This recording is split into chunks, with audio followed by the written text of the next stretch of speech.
Program amachama lonji mikwano ne omusinzo kwanti bula program eno edakikaziseko 23 njasoka mutugumire muko we are still having some technical problems we are still sorting out nenga amumbera yena mujira musaka mutugumikirizamu nenga program eno sawa emo paka sawa is set, but as I've told you we are still having some problems we are sorting out, like is it technical nenga akudebade wisayise neto file nabagamba wanana we going to kira mberate mberede okwanti mbaisa mu machago nako olwalero babuza konti mwasuze mutya kansulet mwasuze bulungi eyasuze obi mune kusasideko nnyo njini ddala naye ate ddero bwaluli ekyasibuli n'okuba tubeere bagumiikiriza ate yafiiriddwa mu kyeki ekikezo nako olwalero kitalo nnyo bambi kitalo ddala naye bagambye twava gye tulina okudda wabula tugume akasoba gwasigaddewo ate obulamu bagulina okugenda mu maaso ate munnange gw'oli otya yafunye ebirungi anything good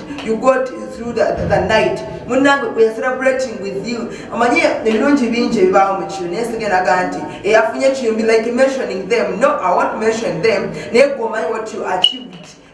Okuva jo mutu onavudde wano paka at that time weyo kyowafunye mu gwokimanyi sagala kubeera nti ngamba nti yafunye kino you know what you got paka ati we are celebrating with you ate munange kyowafunye okibanga kirungi ate obeerenga okikuuma mu ngeri emu oba endala bameka baakera ku makyanga wazuukuse no komera wansi no sokosa katonda oba no mwebaza okuyisa mu kiro then no tukalo gama ngenda ku mulimu era kamutabe ngenda kuyitamu nti like ngolo kyo wasabye oba wasabidde family yo oba wasabidani onenga wasabye banange kikulu nnyo mabulira it is worth it okera ku macha no it is worth it ngogenda kwebaka no okusaba it is something very important banange bulunako mukama abako nekyakolera abantu abako nekyakyusa gobuli waberanga omuze bali noberanga omwejeko you're going to miss out of things oganza kama kyakase yatonda obasa kyogame kyakaze yasula kyakaze yanesenywa kumbe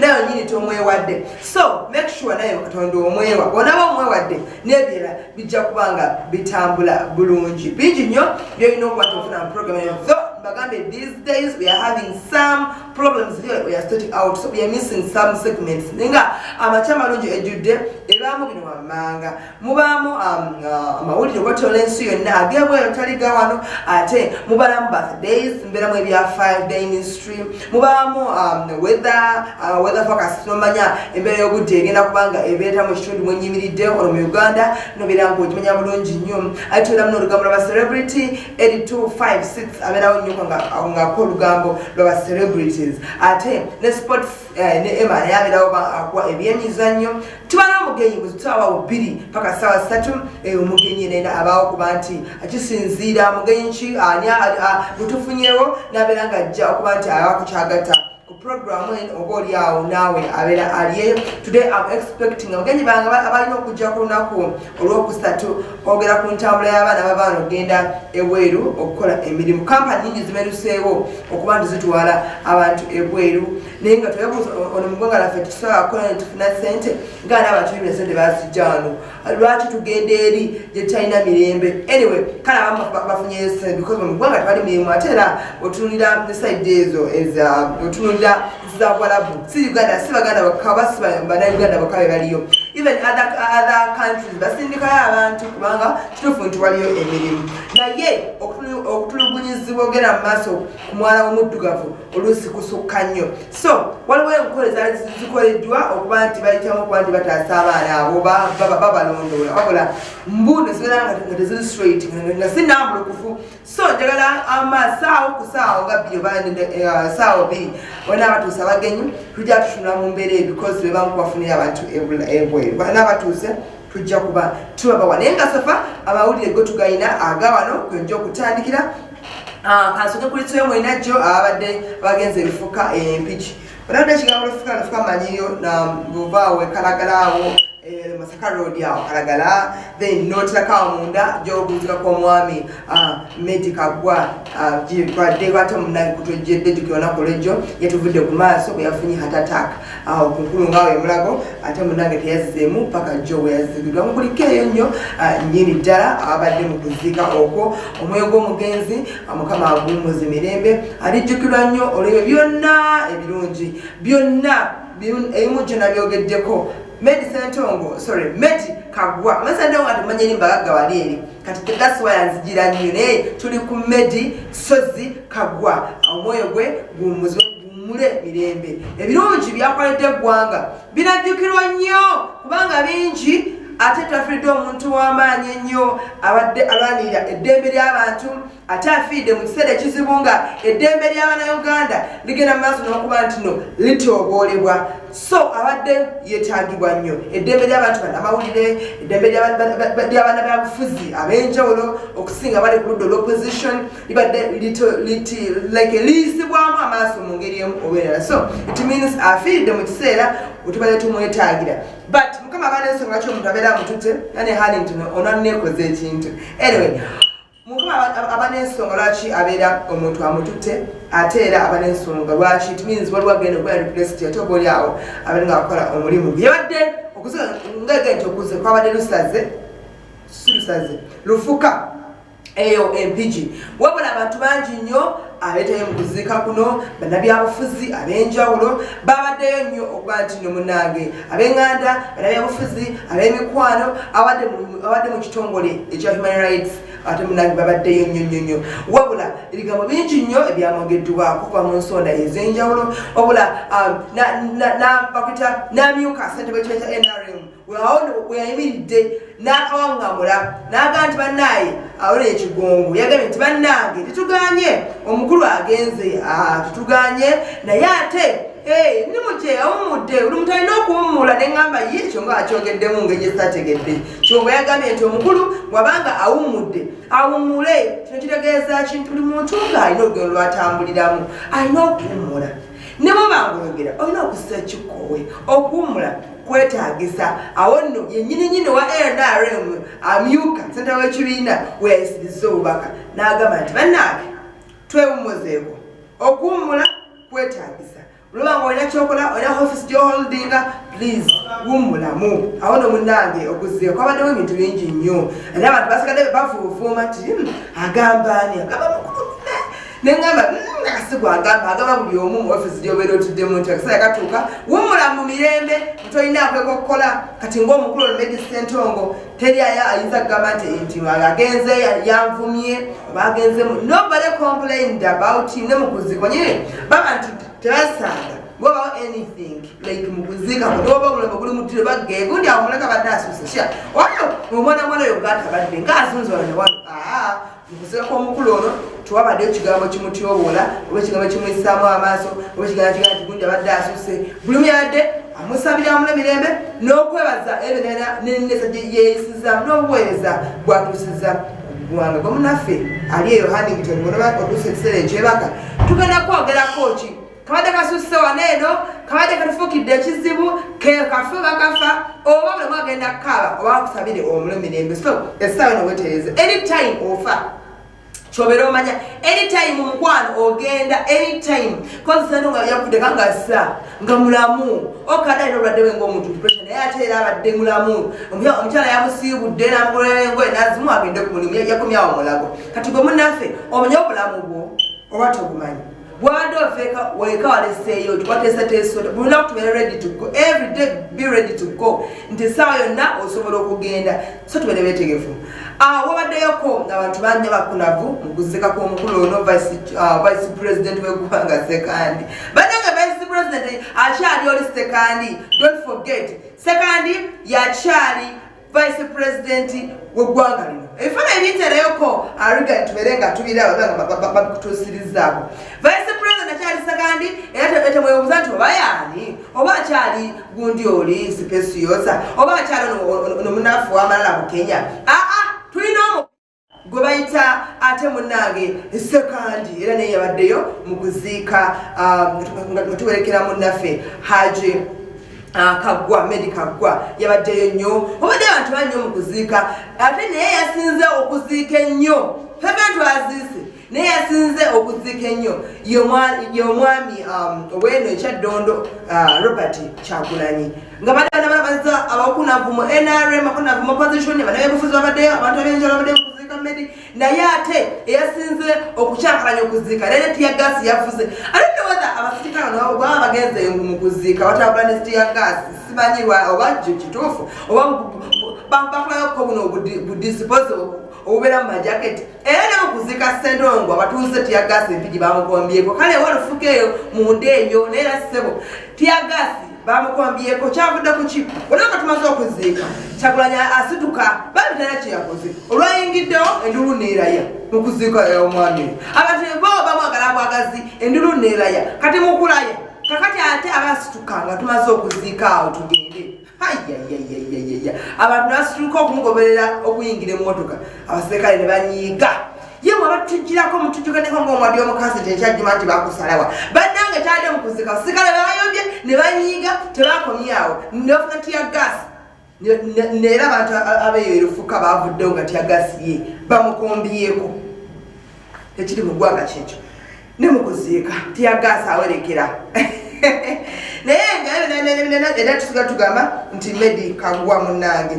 Medi Sozi Kagwa wummula mirembe era olijjukirwa nnyo olw'ebirungi by'okoledde eggwanga lyattu Uganda ate era olunaku olw'ejjo wabaddewo okusaba muteeke na mirembe era nga tujjukira emyaka 5 bukyanga Kabaka Muteesa ow'okubiri afuwa bakwita kufa bakwita kolaki kusa mukono ndowooza kisa mukono yes Jojoze emyaka 50 bukyanga Kabaka oyo awummula okusaba kwetabiddwamu Kabaka yennyini n'abakungu bangi Emmengo nga tugezaako okujjukira emirimu gye bingi nnyo byakolera eggwanga yimujjukirwako era y'omu ku bazira b'eggwanga wadde nga okufaako yali awongankusiddwa bakomyawo njole naye ekimufuula ow'enjawulo oba ekimufuula omuzira nti teyakkiriza bano bantu kumutira oba baleke kumutta era n'agenda mu Bungereza gye yafiira wadde nga bakomezebwawo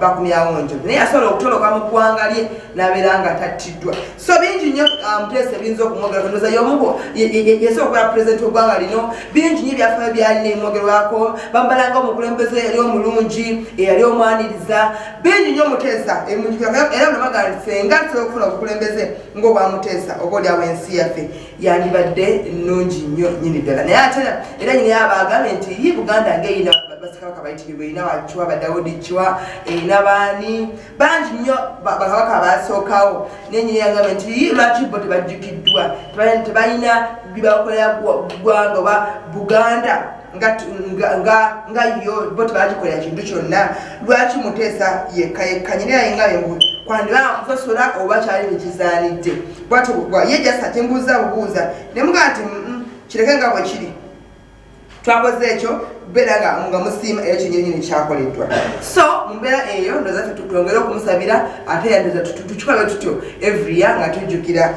emirimu gye yakolera eggwanga lye ate era olunaku olw'ejjo UNRA bo bakiyita mbu yatuwadde ekirabo ekya Christmas Northern bypass ekitundu kyawedde era kyabaweereddwa naye era ekitongole kino kikubiriza abavuzi b'ebidduka mwenda abakozesa Northern bypass eyo nti bakyagenda maaso n'okukola omulimu n'ekintu ekyawedde nekibakaasibwa mugende maaso nga mukivugirako n'okwegendereza mugenkola naye oli abakomplainize batabaga komplaini bagenda nti era ekkubo libulako ekisooka traffic lights teziriiko n'ebyala ebitannagwa bo nga bavugirako bagaa nti busiba mativu naluguudo lwabaweereddwa naye ffe we appreciating mwebale nnyo okukola nguudo bayina improvement mu nguudo weze otuni enguudo z'enjawulo zikoleddwako wadde nga kibulamu ate n'ekyala positive ekiriwo nti bazikola ku makyalo eggulo ne zifuna ebituli kale kiragira nti mu bbanga ziba zonoonese naye nga zo zibadde zibabadde bagezezaako bati bazikolaakola nezibagende mu maaso nga bazikola lasema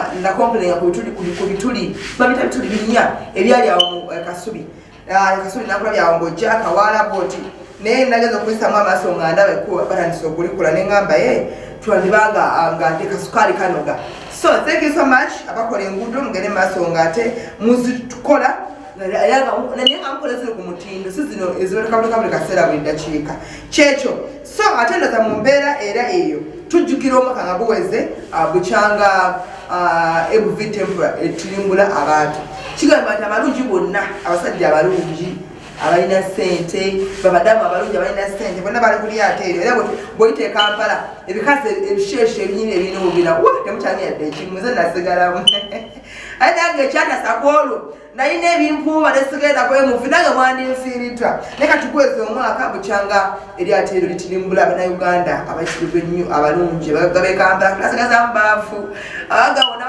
bafiro abaga bato nayenga abantu bangi bakyalojja bano bagundi bano babayita bakawo nawo bakyalojja engeri eryatero giryabayiwawo atera n'okuba nti nogogerako eri abantu ku ngeri gye balivuunukamu naye ngeri enjegeeyo nga tugijjukira njagala bonna n'okujukiza bonna abatambulira ku mazzi abakozesa amazzi ago tubeere beegendereza nnyo twambale life jackets omanye boti kwotuula yes mama kiri bwe kyagwawo muyaza uti nti maybe temuddeyo kutambulira ku lyato eryo naye ngenda okuyisayisaamu amaaso era ku mazzi ng'era temutambulirako nyina okusinga bumwali mukikoze luli it means nti tusobola kiri ekyabaawo tusobola kukomya kutambulira ku mazzi naye what should we do kulanga enjege eno teggwamu ng'eggwawo sagala tukome kukujjukira bujjukizi bafiirako na kujjukira bujjukizi kukola stories about those abasigalira naye tujjukire nti obulamu bwaffe tubwetaaga ate era n'entambula ku mazzi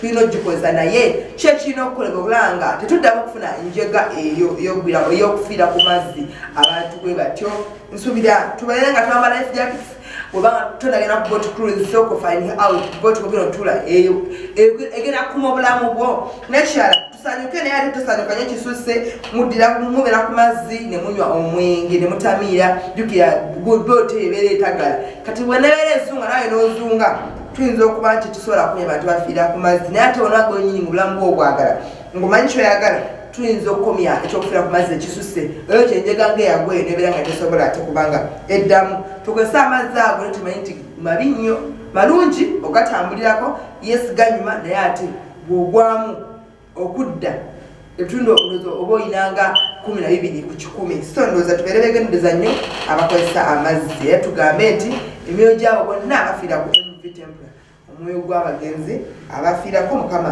agulamuze kisa mukaweefube owokuba nti tuzza NRM ku ntikko geto twagimaliriza twagiwamba era twogerera NRM evuga everywhere mu geto kati twakozeewo ate akalala twagala emmotoka gamu 5 tuziwa baani tuziwa ba RDC mukaweefube okuba nti tutambuza enjiri empya okudda okuba nti tuzza NRM obujja ku maaso g'abantu kati aba RDC tebalina okukola genda nga batambuza enjiri ennungi mu bantu era babawadde emmotoka gamu 5 zibayambeko mu kuddukanya emirimu wabula eyazibawadde minisita yakwasaganya ensonga z'obwa president yabagambye nti munna bannaffe emmotoka zino tuzibawadde naye muzikwate bulungi ate mubezibeere nga zituukiriza oba nga zikola emirimu egyo gye zirina okuba nti no zikola basuubiziddwa somera ebifaananyi ebyo mubiina mubere nga mbintalayo abantu banayo emmotoka kizitwogerako basuubiziddwa okuba nti bannaffe abatafunye emmotoka ba RDCs abalala abatafunye emmotoka zijja kubaweebwa essaawa yonna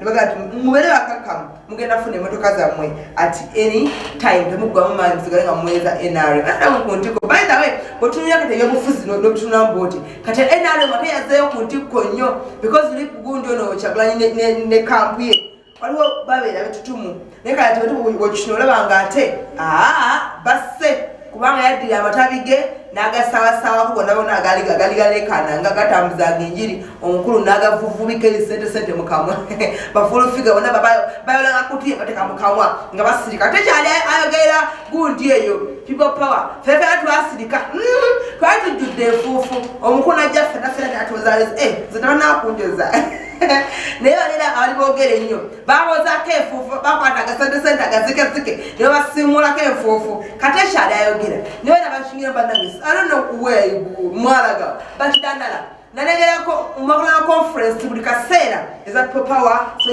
mu DP power mu FDC power simanyi because of it but you're no longer doing anything what went wrong usula dandala ne banno mwakolanga bano baba mouse chabalaba emwina kampu nene nnyo na vitatu abena baye kutandisa okutya bataba mukije kyabaawo sera mulimu gonna gwe mukola soka twabajja kama tabe gonna gwe bali muyina kati muli awo muli mu bbanga kati obala bwaba tuli musera tubampira fetu tebeero fetu baneno fetu zanya center netutuka netutebeero fetu zanya center netubaneri kati twesa tuchefuze fe aba NRM era nisira muzee ndabona kola campaign zawedde dda emotoka zogabye kale yongera maaso balira kwera badabanane be bafunye era fa balonzi tusigala tuli basiiwufu naye muzaye nga nyimidde mu kamera za ABS TV bwekibanga saa kyakoyo zaako nfuufu nange enzirugala taata enfuufu endi munda mu mutima ne kungulu biri nabivuddeko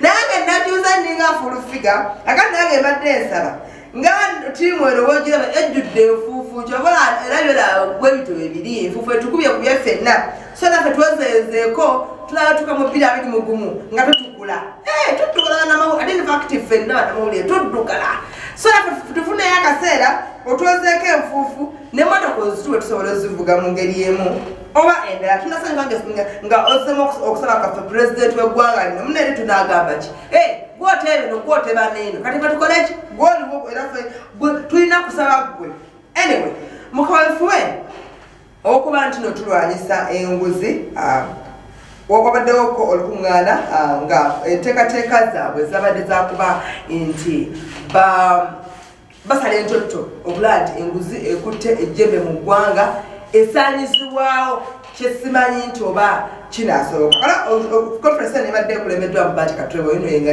isaabalamuzi okwogera yagambye nti enguzi ebiseera ebisinga abazadde nammwe mugikumyemu omuliro bwetunya buli kifo buli kitundu buli nsonda nene eggwanga mulimu enguzi kuvya ddala awaka mu ddiiro kiri kitya waka omuzadde omwana nga anagenda balabe esimba wano mu prefects primaries oba masomero ag'enjawulo omuzadde nyini akwata ssente nawe omwana agenda abuleba ne switi basobole okumulonda eyo nayo nanguzi obagulire peeni bagulire ebitabo basobole okukuwa akalulu eyo nanguzi bwetujja mu traffic ng'obuze ebitaliiyo tolina mpapula tolina pamenti tolina ki okuweweera okwateko bwogende era oba olina okuwaayo enguzi saawokka mu bitongole ebinene oba yakwanguwa tuze oba oli malwaliro olina omulwadde waali bubi okumuyisa abafuna treatment mangu awamu oba olina okugenda ekasawo lwomu enguzi ebukadde eggwanga lifuuse ekizibu era ndeza kividdeko n'engootaana y'emirimu mu ggwanga lino kyokka ate Bati Katwebo yadde mu conference etegeezezza eggwanga nti bannange nga mwagala okumalawo enguzi tusooke tuddeko mu maka gaffe mu families manye obukulembeze bwonna bulina kuba nti butandikira waka obukulembeze bwonna bulina kuba nga butandikira waka omwana kyomukulizaamu kyekibeera ekyo bwobeera omugamba nti ebigambo ebyo tebabyogera ne bwagwa tali byogera bwemugamba nti emmere bagirya batudde nga bafukamidde ekyayikola emirembe n'emirembe so Bati agamba nti mwe abazadde namwe mukoze contribution y'amaanyi nnyo okutumbula enguzi omwana akula amanyi nti okufuna ekintu kyonna nina kugulirira okufuna obwa prefect mu ssomero okubeera anything in the school nyina okubanga nyina kyempaddeyo nyina obawa biscuit nyina bagulira paani nyina bagulira obbasanyusa bwetujja mu ddwaliro ofuna treatment nyina otekayo ssente so ndowooza yagamba nti okumalawo enguzi tulina kusooka waka twogereko n'abazadde abo twogereko n'abaana abo bamanye nti enguzi esuula eggwanga bamanye nti enguzi kikolimu ekyo kinaa kikoleddwa oba oli awo enguzi enagwa mu ggwanga kati mulingamba nti tunaatuzze buzibu mu families netugamba nti enguzi tugitandikireeyo olugendo nga luwanvu kigenda kuloba kitya wali ebintu etusobola kuggwa like obuntu obutinitino tusobola kugamba nti kati ng'enguzi ey'eprimary naffe twabikolanga ebisikuti n'omuwaayo naye ate ebisikuti kitono nnyo mu kusendeze mulya omulamuzi okusala omusango kifuula nnenge era naye osobola omuwoleza ssente n'akusala kifuula nnenge kati simanyi kigenda kukolebwa okuba nti enguzi eggwa bikozi ffeffeka bagirya abawano mu ggwanga n'ensi endala okutolola bali enguzi kati bamukama yalina okuva Yesu Kristo n'azuukirira naffe n'atukyusa emitima kubanga enguzi kituufu era eggwa wadde bagezako ogirwanyisa wano waffe we just talk about it nsigala awo ensi endala zikirwanyisa omuntu yena alina omukulembeze bw'ali enguzi nolaba nga bamuggyeko ebyobugagga byonna nasigala mu bbanga ne biddira gavumenti ne wane waffe just talk about it enguzi gundi yagirya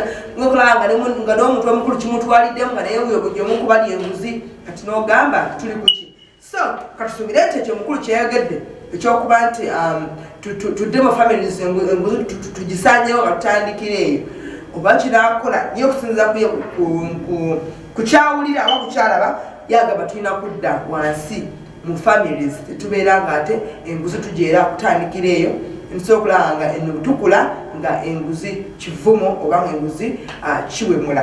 So mu mbeera eyo amawulire gandibadde mangi naye ate tulina n'abalala bagala okuba tino babatuusaako obuweereza. Kampumulamu kati nno yakomawo Emma ajje abawe ebyemizannyo.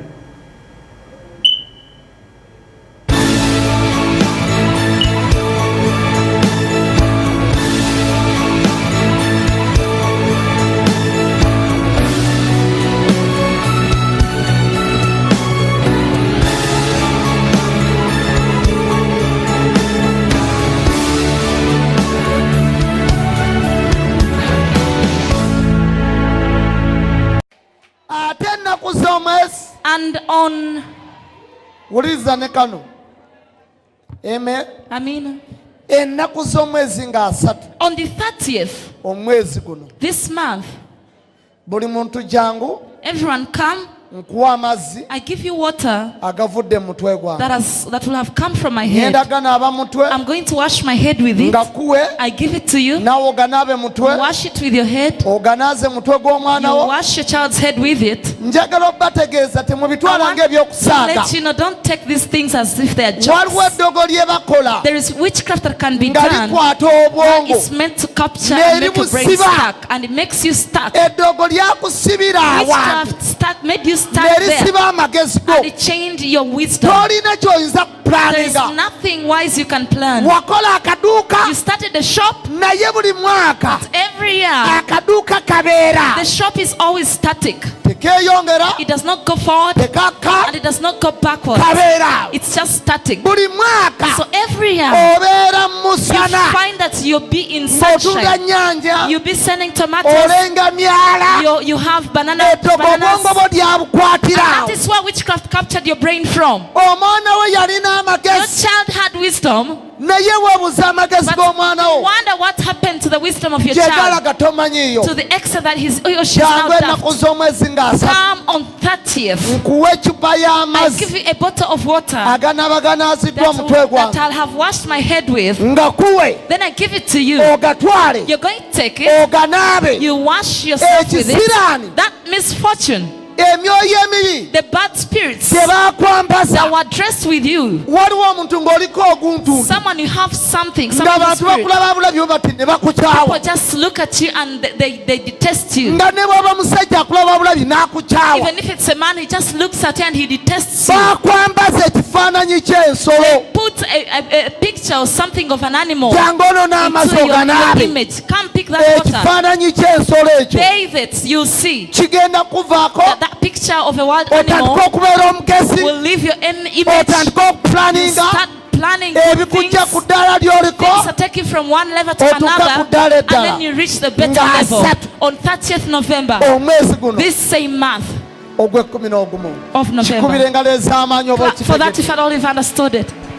olwokutaano On Friday, overnight it's an overnight, Friday night. mundeetera abalwadde Bring all the sick.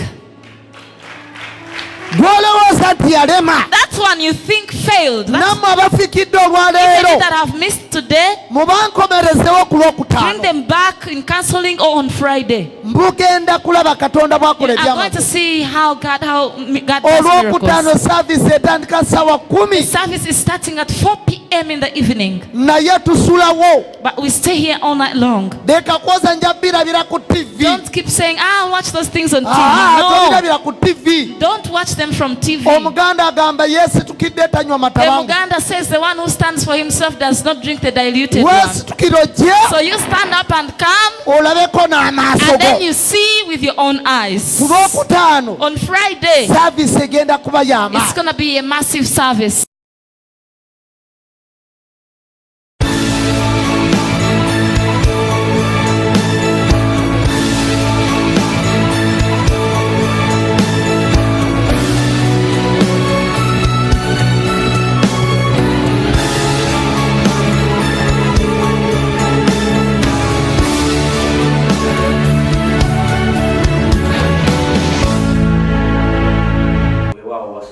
omulungi alaba MBS TV nkwanirizaako olunaku olwaleero olunaku lwakutaano olunaku z'omwezi 22 mwezi gwa 11 mu mwaka 2019 olunaku olwatuusewo n'ebyemizannyo nze senior Michael of Uganda yakuba nga nsobola okubona ku bantu abantu abenjawulo abeera ku ABS TV nga temugiviirako ddala abantu b'emukono awo anku wange Noah James awo ewantoni mwena nga mulaba ABS TV Christine mwebala nnyo okuba nga mulaba abana abantu b'omukikajjo Sityazi Peter Nateeta wonna Odeke Buwambo Nelson Ruta mwebale kuba nga mulaba ABS TV nammwe abali nga sikonyeeko osobola okuba nga ogetinga impact na Facebook anosobola okuba nga ombuulira wajja olina kubanga kukonako ne kubebaza okuba mulaba ABS TV olwaleero mu Star Times Uganda Premier League empira agenda kubeera emipiira ebiri emirambirirwa wakati wa timu ya Maroons ng'ettuuka ne timu ya Vipers. Maroons ekyaza Vipers bagakubanga bamalayo first round yaabwe eya emipiira gya Star Times Uganda Premier League bakyakulembedde ekimeeza nabone buli 33 bagakubanga bozobone 36 so nsubira nti Vipers balina okubanga bagenda nga bewaze okusobola okubanga bawangula emupiira gw'olunaku olwaleero ate omupiira omulala gugenda kubeera wakati wa Police ng'ettuuka ne Proline FC. Proline babadde baimprovinzeko emipiira gibadde gisembeyo ebiri babadde bagiwangula so bagala kubanga bawangula na guno basobole okubanga baweza obubonero 11 tulogera balina obubonero 8 bwokka so Proline bakubanga bakikwasaganya ekintu ate olunaku olw'enkya tukubanga tulaba ttiimu ya URA ng'ekyaza ttiimu ya Express FC era omupiira ekisaawe tekirina kubanga kikonfaminga gye bagenda kubanga bazanyira naye nga kyoba omanya nti URA egenda okubanga ekyaza omupiira guno babadde bakyalizaako wali erugazi ne wali enjeru so kati simanyi bagenda kubanga bagutwala olunaku olw'enkya kwoteka ne KCCA yakubanga ekyaza ttiimu eno eya Kyetume olunaku olw'enkya. KCC bageza kubanga nabo bamalayo emipiira gyabwe ttiimu ezimu zamalayo naye zizina kubanga zimalayo nga omanyi ligi yaffe ya Uganda webeera nti empira fixtures tezibeera consistent bajjawo ne bagikyusakyusa mu ngeri emu oba endala so ekitolo kigenda okubanga kitambula naye nga amawulire agaliwo ku ttiimu eya Ndupalaka Amabi kyaja gebayita Livingstone Mbabazi coach yasobodde okubanga ekintu akita yasobodde okubanga avawo nalizayininga ate yavudde okubanga awansonga nnuŋŋamu lwaki yasobodde okubanga ava ku ttiimu eno naye nga asobodde okubanga yakita ali ku ttiimu ya Uganda nga assistant coach naye amawulire agaliwo agava mu nsonda nnene kusifuga agamba nti agakubanga addayo ku ttiimu ya Mbalala City oba ttiimu ya Kyetumezo ttiimu bbiri zimwogerezeganya naye nga of course ttiimu ya Mbalala yesinga okubanga emwetaaga olw'ensonga nti yavaayo kawo nesobola okubanga goba coach waabwe kati baagala kubanga bafuna replacement so Livingstone ate yaliyo ku ttiimu ya Mbalala mulanga agenze mu Mbalala City temwewunya ate wamu ne ttiimu ya Wakiso Giants bagamba bagakubanga baleta musala bayita Jackson Manja Mia amoli agamu gagamba bamaze okubanga bamuleeta kubanga ajja ayamba ku musala bayita Steven Bengo mu kutendeka ttiimu ne Wakiso Giants so bwe kityo kitambula mu ligi y'eggwanga Uganda era n'emipiira nga bwegigenda okubanga gitambula ate nga tugenzeko mu maaso Onyango kwoteka ne Victor Wanyama abazanyi ba East Africa basobodde okubanga babeera ku banominees CAF basobodde okubanga nominatinga ku ttiimu egenda okuba ey'omwaka nga yo CAF wesuubira Onyango y'omu ku bagolokipa basobodde okubanga balonda Onyango golokipa wa Uganda ne Mamelodi Sundowns kwoteka ne Victor Wanyama wa Kenya ne ttiimu eno ya Tottenham Hotspurs naye nga bagolokipas abamu bagenda okubanga avuganya nabo Onyango kuliko wa Misiri Muhammad El Shanawi kwoteka Eduardo Mendy kwoteka Andre Onana wa Ajax kwoteka Richard Ofori bebamu kwabo bagenda okubanga avuganya n'abalala bangi kwoteka ba defenders kuliko Sagi Oria na Medi Banatia Ahmed El Muhammad kuliko Lamini Gassama Akiraf Hakim Ahmed Gazi Kulibare Nejo Matipu sibamalayo olw'ensonga nyaa kubanga kugira ku mannya agamu gemusinga okubanga mumanya naye nga bazanyi bangi ba midfielders kuliko Ismail Benecha kuliko Sofiane Feguri Idris Agana Gweye kuliko Atareke Ahmed Alexi Wobi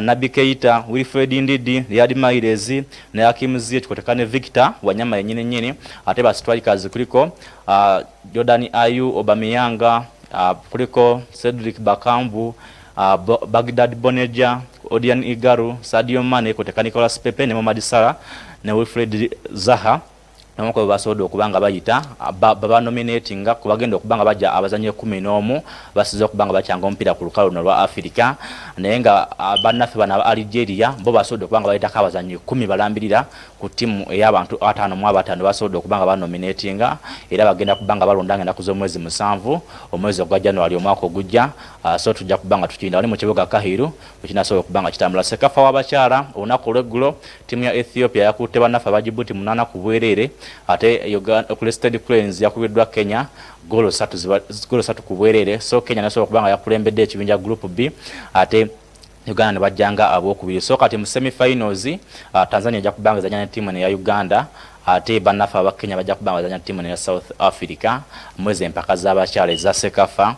Naye nga onvuddewo nengendako ebweru eggwanga ng'empira gigenda kubanga zitambula weekend egenda kubeera action packed nnyo olw'ensonga nti bridge z'ebulaya zikomawo zibadde zaawumuddemu nga tuli mu international break nezikomyewo era nga lwalolo mu French League 1 bannafe aba PSG bagenda kubanga batuuka ne Lille. Naye olunaku lw'enkya Lyon ejja kubanga etuuka ne Nice kw'oteeka Angers ejja kubanga etuuka ne ttiimu ya Nimes, Dijon ejja kubanga etuuka ne ttiimu ya Rennes, Bordeaux ejja kubanga etuuka ne Monaco kw'oteeka ne Toulouse ejja kubanga etuuka ttiimu ya Olympique Lyon Marseille. Ate olunaku lwaliro mu Germany Borussia Dortmund ejja kubanga etuuka ne ttiimu ya Paderborn. Ate olunaku olw'enkya Union Berlin ejja kubanga etuuka ne ttiimu ya Borussia Mönchengladbach. Ate ttiimu ya Bayern Leverkusen ejja kubanga etuuka ne ttiimu ya Freiburg. Frankfurt ejja kubanga etuuka ne ttiimu ya Wolfsburg. Düsseldorf ejja kubanga etuuka ne ttiimu ya Bayern Munich. Ate Werder Bremen, Schalke 04, Leipzig ejja kubanga etuuka ne ttiimu ya Cologne. Wekityo kijja kubanga kitambula mu ligi ya ggwanga ya Germany. Ate mu Serie A Atalanta Juventus mupiira gw'amaanyi ogwo Atalanta bakuba amagoolo ate nayo si ttiimu nnyangu nnyo kw'oteeka AC Milan ejja kubanga etuuka ne ttiimu ya Napoli. Torino ejja kubanga ekyaza ttiimu eno ya Inter Milan olunaku olw'enkya. Ate Roma ejja kubanga etuuka ne ttiimu ya Brescia kw'oteeka Sao Paulo ne ttiimu eno ya Lazio. Bwekityo ligi y'Italy wegenda okubanga etambula waliyo emipiira egy'amaanyi mingi okuli egyo okugamba ogwa Torino ne Inter Milan ne AC Milan gyonna mipiira gy'amaanyi. So ligi ejja kubanga etunyumira olunaku olw'enkya mu ggwanga lya Italy. Ate mu bannaffe aba Spain olunaku olwaleero ttiimu ya Levante ejja kubanga etuuka ne ttiimu eya Real Mallorca. Ate olunaku olw'enkya bannaffe aba Leganés bajja kubanga bakeerawo ne ttiimu eno ya Barcelona. Ate Real Betis ejja kubanga etuuka ttiimu eno ya Valencia. Ttiimu ya Granada CF ejja kubanga etuuka ne ttiimu eno eya Atletico Madrid. Real Madrid ejja kubanga etuuka ttiimu ya Real Sociedad. Real Valladolid ejja kubanga etuuka ne ttiimu eno ya Sevilla. Espanyol ne Getafe kw'oteeka ne Villarreal ejja kubanga etuuka ne ttiimu eno ya Ceuta Vigo. Ate mu Premier League egenda kubanga ekomawo ng'erina ebbugumu lingi nnyo olw'ensonga nti basobodde okubanga bakomyawo omutendesi omu ku balina ebyafaayo mu Premier League eyeyitanga Despeso wano The Chosen wano kati akomyewo mulinnya omupya. Bajja kubanga bakeerawo al kick of London Derby ttiimu eno ya West Ham United ng'ekyaza ttiimu eno ya Tottenham Hotspurs. Pellegrini ne musajja gwe Mourinho baadde gundi yaabwe baadde tebeera nnungi nnyo nti Pellegrini abadde tayisa bulungi nnyo Mourinho. So kati Mourinho akomawo nga mupya nga ayogedde ebigambo bingi nnyo ettiimu ya Spurs asuubira okubanga agikolera ebintu bingi nnyo. Yavuddeyo n'agamba nti sizoni eno tajja kubanga basuubiza kikopo naye ate sizoni ejja ayinza okuwangula ayinza obutawangula naye tiyabadde kiriya nnyo naye nga bwekityo kijja okubanga kitambulako ogwo omupiira. Arsenal ejja ne Southampton. Musajja wagwe bata Unai Emery agamba nti musajja wagwe bata Granit Xhaka ayinza okubanga amukomyawo mu ttiimu esooka olw'ensonga nti yavuddeyo ne yeetonda Granit Xhaka. So ayinza okubanga amukomyawo. Amawulire agali awo ne Lucas Torreira agamba January ayinza okubanga agenda. So ne ttiimu ya Arsenal tebitambula bulungi naye twala kubanga tulaba gonna atambula gutya. Bournemouth ejja kubanga etuuka ttiimu ya Wolves. Ate Brighton ejja kubanga ekyaza ttiimu ya Leicester. Crystal Palace ejja kubanga ekyaza ttiimu eno ya Liverpool. Andre Robertson tajja kubanga abeerawo kw'oteeka ne Mohamed Salah bonna babuusibwa okubanga tebazanya mupiira ogwo olunaku olw'enkya. Ate Everton ejja kubazanya ttiimu eno ya Norwich. Ttiimu ya Watford ejja kubazanya ttiimu eno ya Burnley. Manchester City omupiira ogw'amaanyi olunaku olw'enkya ejja kubanga ekyaza ttiimu eno ya Chelsea. Omupiira ogwasembayo ku Etihad Chelsea bagikukwata mukaaga ku bwereere. So Chelsea ejja nga improvinze musajja gwata N'Golo Kante yasobodde okubanga akomawo kw'oteeka ne Rudiger ayinza okubaawo ayinza obutabawo wanaabayise test fitness test ayinza okubanga azanya omupiira ogwo. So Chelsea ezenga eri ku fomu emipiira egisembyewo mukaaga ebadde egiwangudde yasembayo okubanga ekikola Antonio Conte nga waali. Ate nga Chelsea emipiira babadde bawanguddeko omupiira gumu gwokka ku mipiira esatu egisembyeyo nga bakyalidde ttiimu ya Man City. So olaba nti likodi yaabwe si nnungi nnyo nga bakyalidde bannaffe bana ba Man City. Nga ate Chelsea yemu ku ttiimu ezisinga okubanga zikuba ttiimu ya Man City emipiira giri 25 gye bakabanga bagikuba okusinga ttiimu yonna yonna endala mu Premier League. So Man City eyinza okubanga ejjanga omupiira gwasembayo baluzinga ku Liverpool 3-1 nga Guardiola agamba nti omupiira gwe basobola okubanga bamubba. Wanajja n'asobola okubanga azanyira ku ttiimu ya Chelsea tebalina superstar buli muzanyi n'asobola okubanga kuba. So gujja kubanga gunyuma olunaku olw'enkya. mu Barclays Premier League saa 2 n'ekitundu okujja kubanga gubeera wate olunaku lwe Sunday Sheffield United ejja kubanga kyaza timu ya Man U bali awo nabo bageza kubanga bebbulula so tutaka kubanga tulaba oba Man U so kubanga wangula mpira go Sheffield wadde si timu nyangu nnyo ku timu ezenene twalaba Liverpool yagujja wala Arsenal bagikwata mulamba so tutaka kubanga tulaba Man U eno so kubanga ejja wangula mpira lunaku lwa Sunday gwe mpira kwa guliyo ku lunaku lwe Sunday mu Barclays Premier League njaga kubanga nkusibulira waneno yakubanga nkulekera Ed 256 n'olugambo lwenze senior Mike of Uganda weekend ennungi.